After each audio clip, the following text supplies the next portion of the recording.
Hello everyone, today I will be discussing the movie, I Spit on Your Grave. Several years ago, a young woman was brutally attacked by a group of men. However, she survived and sought revenge. But after a few years, she finds herself in a similar, horrifying situation. This is the story of a bad girl, Jennifer. It's been years since the attack on Jennifer, and she has returned to the city, attempting to rebuild her life.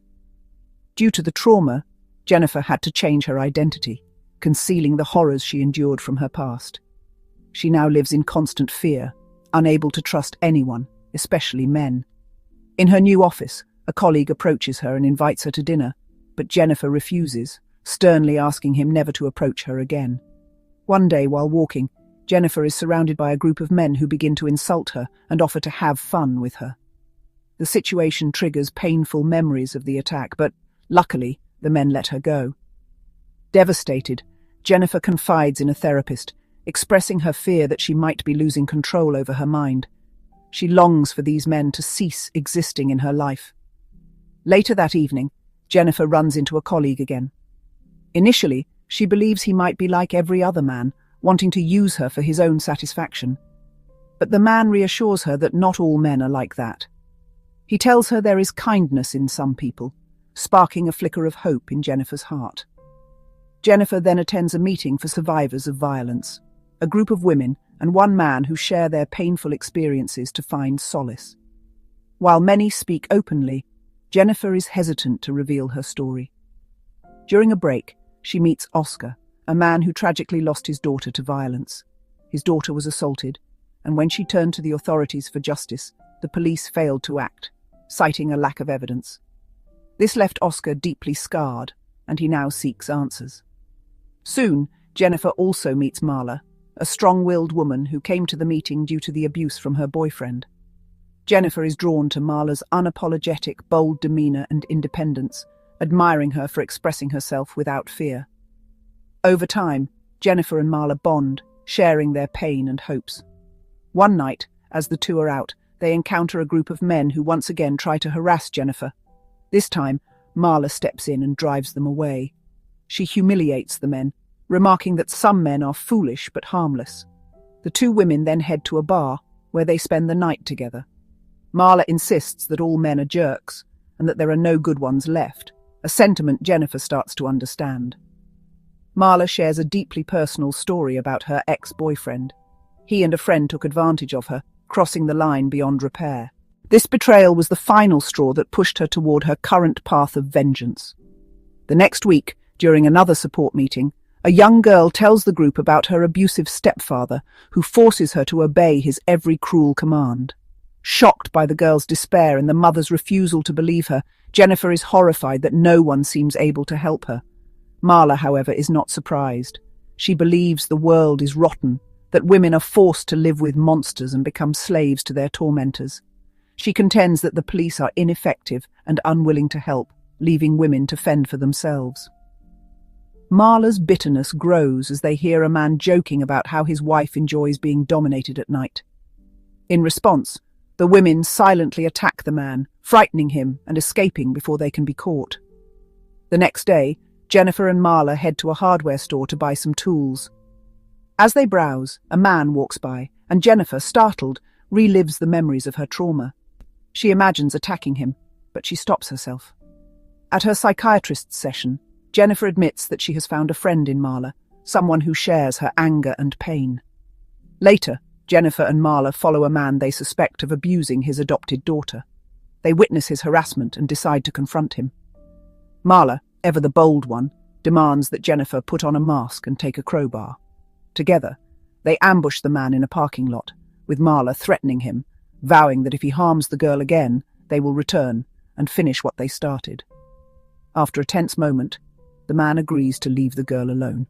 Marla delivers a final blow to his ego, knocking him out cold. Jennifer, though shaken by their actions, recognizes that they've done the right thing. The villain has been punished. At the next meeting, Cassie, another survivor, shares that her boyfriend finally stopped belittling her and even apologized for his behavior. Later, Marla leaves to meet her ex-boyfriend, and Jennifer wants to help her, but Marla insists on handling it alone. That evening, Jennifer waits for Marla at the bar, but she never shows up. The next day, Jennifer arrives at the meeting to hear the tragic news. Marla has been killed. Jennifer is devastated. Anger rises in her chest, and she imagines exacting revenge on Marla's killer. Detective McDillan arrives at the meeting, wanting to question Marla's friends. Oscar refuses to speak with the police, certain that they will not help or find the killer. He's resigned to the idea that the system doesn't care about them or the victims. Jennifer, however, believes in the detective. She decides to reveal that Marla had ongoing issues with her ex-boyfriend, suspecting that he may have been involved in her death.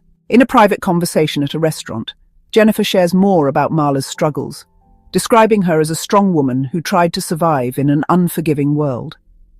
Despite everything, Jennifer holds on to a sliver of hope that Detective Dillon might be the one to help bring Marla's killer to justice. The detective promises to find Marla's killer.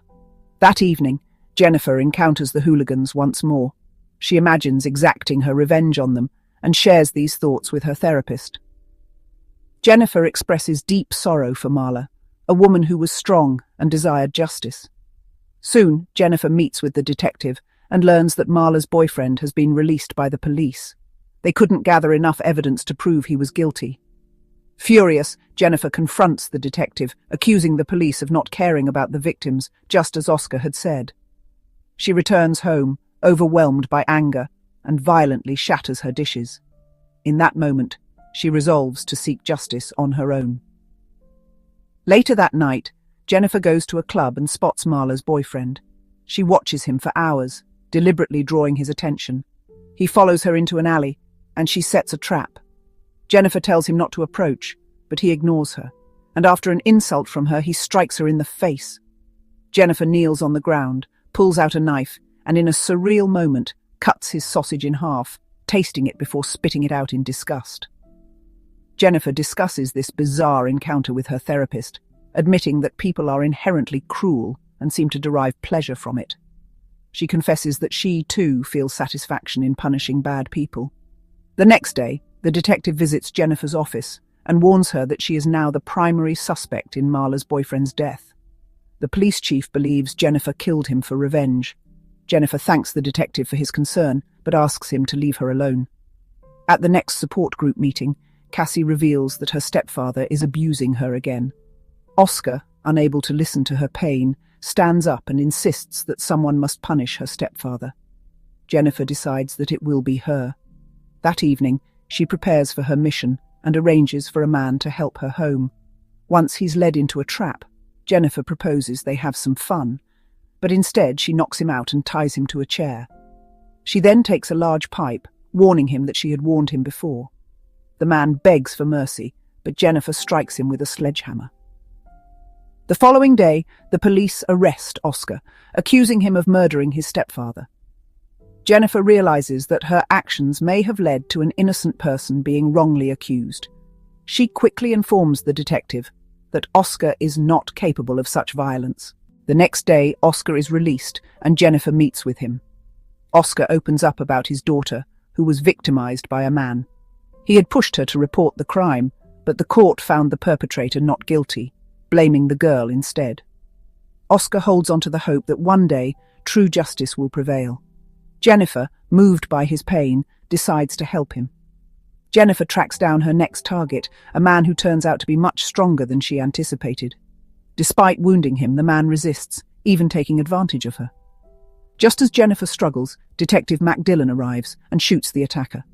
Jennifer claims that she was simply lost and the man attacked her. However, the female officer who arrives doesn't believe her. She knows who Jennifer is and has been investigating the mysterious deaths of 5 men. She is convinced that Jennifer is the one behind the killings and will stop at nothing to catch her. At that moment, Oscar arrives at the police station, confessing to all 3 murders he committed. He reveals that he suspected Jennifer was the mysterious avenger all along. The police release Jennifer, but she is now under constant surveillance. Jennifer returns to her therapist, admitting that she no longer believes anyone can protect her except herself. That evening, she dresses in a red gown and goes hunting again. First, she meets her colleague and invites him to join her for some fun. However, he refuses, saying he likes her but doesn't want anything to happen. Jennifer, frustrated, pulls out a knife and the man quickly leaves. Next, she finds the man who insulted her earlier. He initially refuses her offer, but after some persuasion he agrees. Just as Jennifer draws the knife to attack, Detective Dillon intervenes, urging her to let the man go. Jennifer, now fully immersed in her vendetta, swings the knife and declares that the man deserves to suffer. Later, Jennifer sits in a prison room, wearing an orange jumpsuit. Her therapist informs her that she will soon be released from prison, but only if she behaves properly. Jennifer nods, understanding the consequences of her actions.